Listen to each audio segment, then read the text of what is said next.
d'Allah, le tout miséricordieux, le très miséricordieux.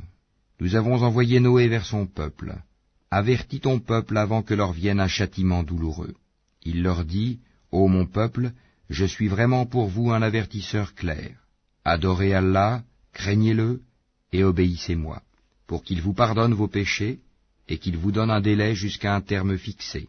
Mais quand vient le terme fixé par Allah, il ne saurait être différé si vous saviez. Seigneur, j'ai appelé mon peuple nuit et jour, mais mon appel n'a fait qu'accroître leur fuite.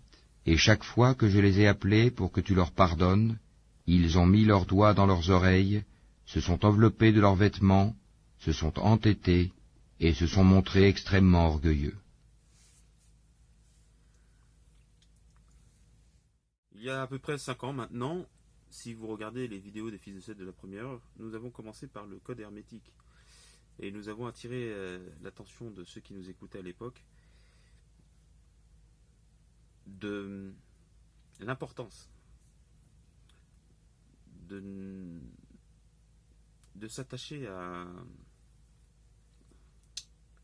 ce code qui permet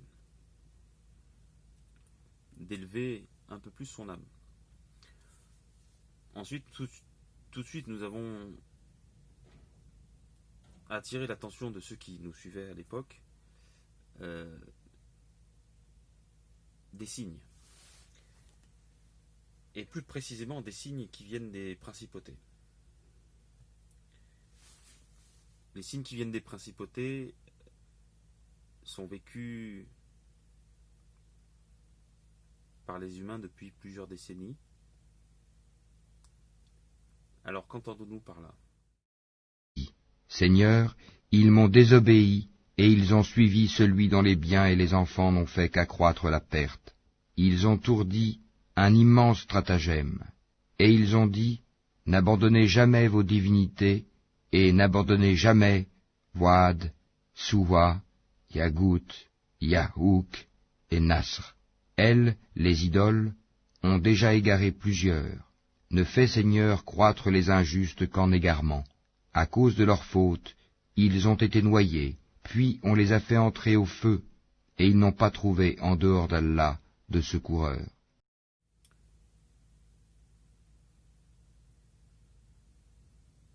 Qu'est-ce que la communauté des fils de Seth entend par son activité de mettre et de porter à l'attention sur les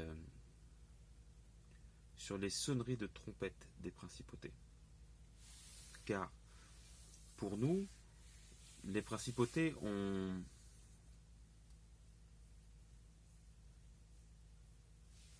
versé le bol de la fureur, les bols de la fureur, sur la végétation, sur le climat, sur la mer,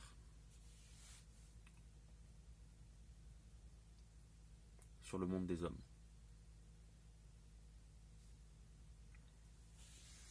Et c'est sur quoi nous avons la deuxième étape de notre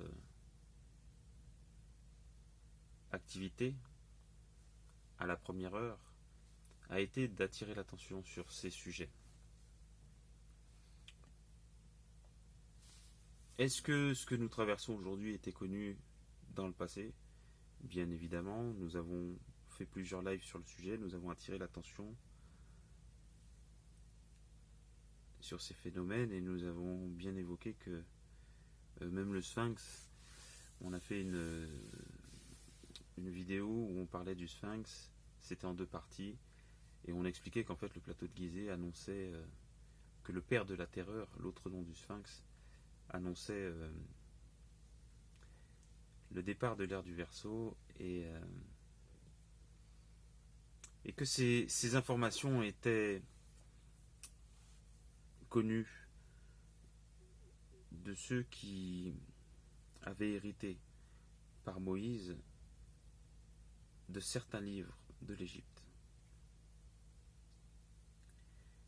Alors, aujourd'hui, vous avez vu ce qui se passe en France, mais j'ai envie de vous dire, ce qui se passe aujourd'hui, c'est ce qui se passe à travers le monde, sauf que ce n'est pas médiatisé.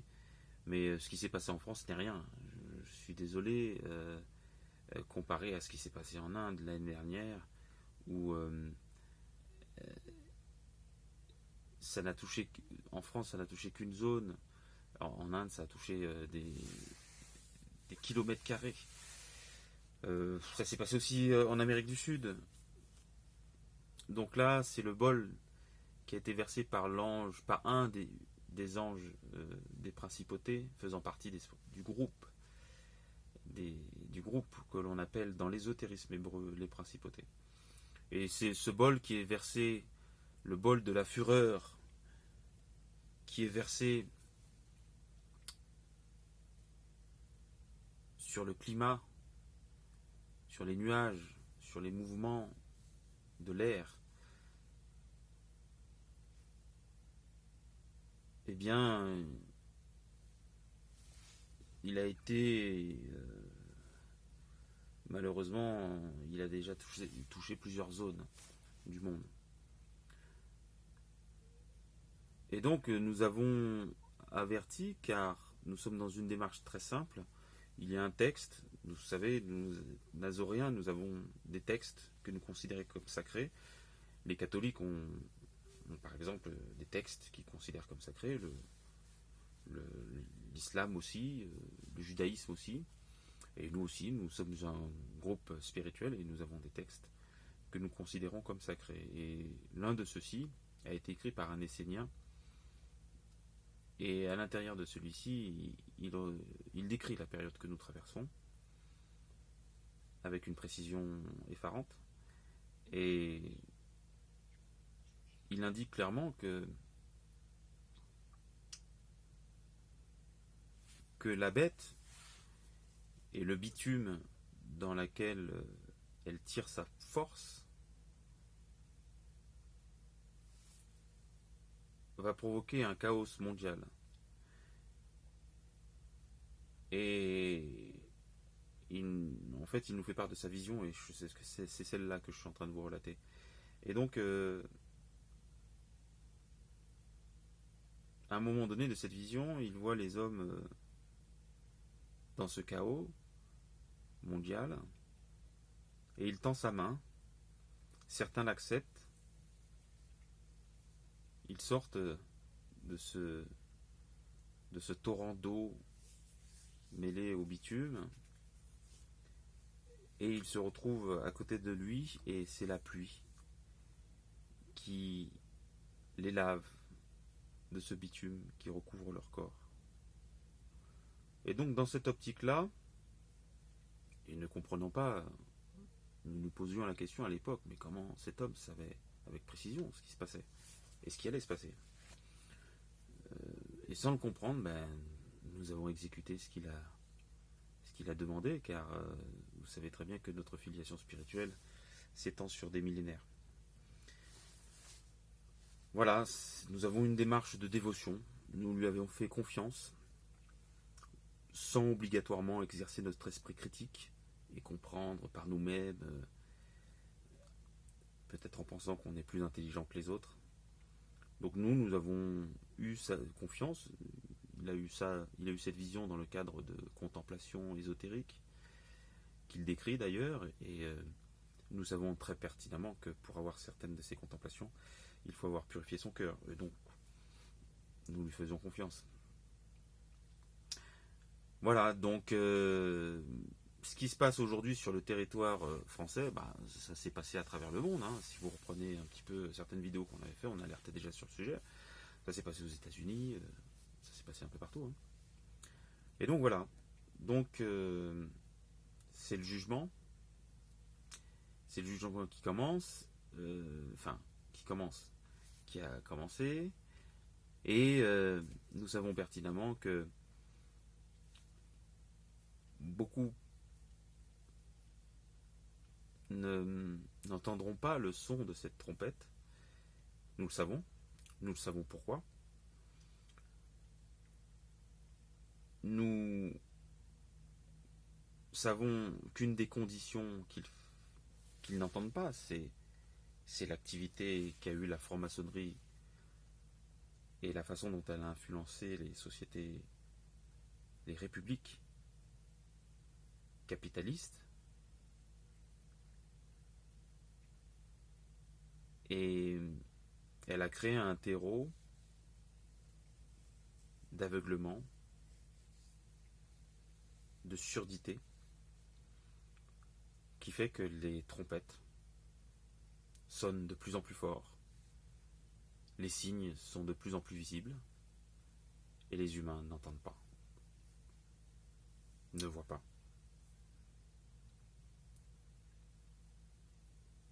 C'est dans ce contexte que nous avons démarré notre activité, fort conscients de tout cela. Alors les initiés, vu qu'ils pratiquent déjà l'ésotérisme et qu'ils ils sont censés avoir déjà purifié leur cœur, auraient dû entendre ces trompettes, auraient dû comprendre les temps qu'ils traversaient, au lieu de rester attachés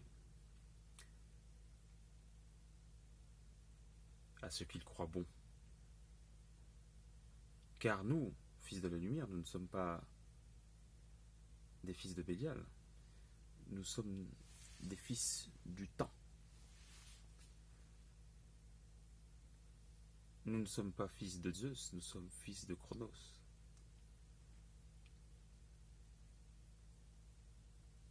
Aussi, nous avions longuement espéré après eux, nous pensions qu'ils comprendraient, vu qu'ils sont initiés. Et nous nous sommes aperçus que, tout comme les autres, ils n'entendaient pas et ne voyaient pas.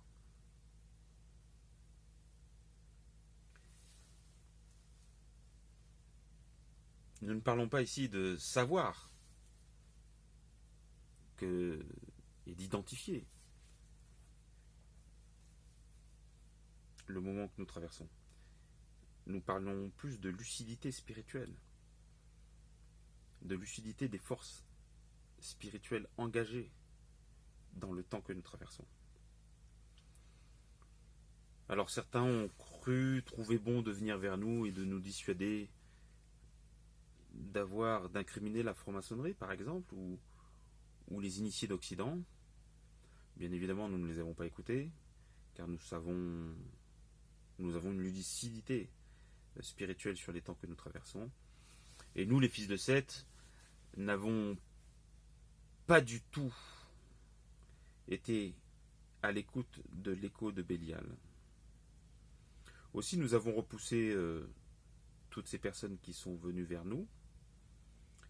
Et aujourd'hui, nous nous retrouvons comme à l'époque de Noé. Plus nous parlons, moins les humains entendent.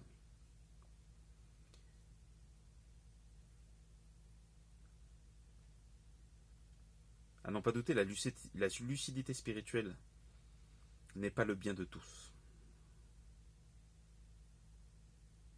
Vous qui entendez cette vidéo, vous avez la possibilité d'y remédier.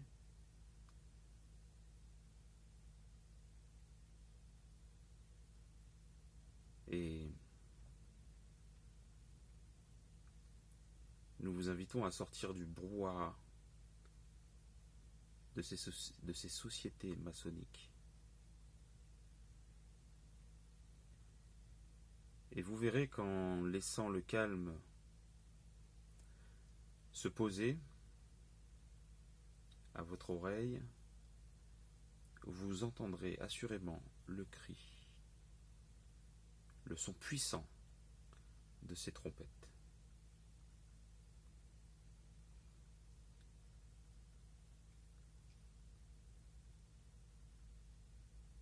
Je vous remercie de votre attention. Merci.